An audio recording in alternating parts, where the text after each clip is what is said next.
మీద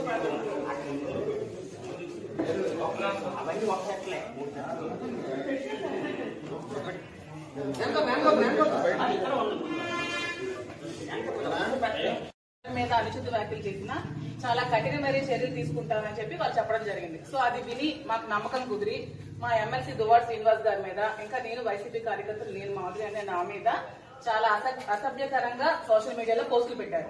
సో మీరు ఖచ్చితంగా వాళ్ళ మీద కూడా యాక్షన్ తీసుకోవాలని కోరుకుంటూ మేము మా ఎంపీపీలు, ఎంపీటీసీలు, ప్రెసిడెంట్లు, మండల టౌన్ ప్రెసిడెంట్లు అందరూ కలిపి మీ కంప్లైంట్ ఇవ్వడం జరిగింది. దీని మీద మీరు తప్పకుండా సివియర్ యాక్షన్ తీసుకోవాలని కోరుకుంటున్నాం. రెండు అందరూ దానికి సంబంధించిన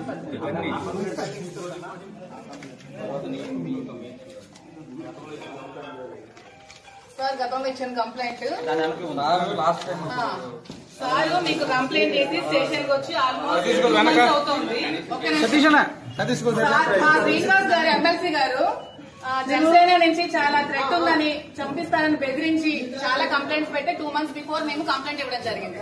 దాని మీద ఎటువంటి యాక్షన్ కానీ ఎఫ్ఐఆర్ కానీ ఫైల్ చేయలేదు.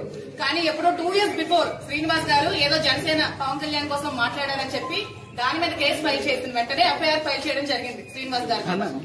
మేము ఇచ్చిన దాని మీద మాత్రం ఇంతవరకు ఎటువంటి రెస్పాన్స్ కూడా లేదండి. అతను ఒక ఎమ్మెల్సీ. సో మాకు ఇంతవరకు మాకు కట్టే మాకు రావాలి కదండి, కేసు అయితే కాపీ ఇవ్వాలి కదండి, మాకు కాపీ ఇవ్వాలి కదా.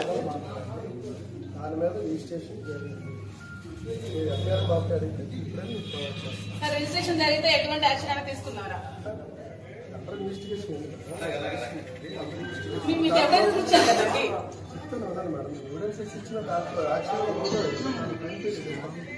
సోషల్ మీడియా కేసు అనేది మామూలు కట్టె సరే మాకు ఎఫ్ఐఆర్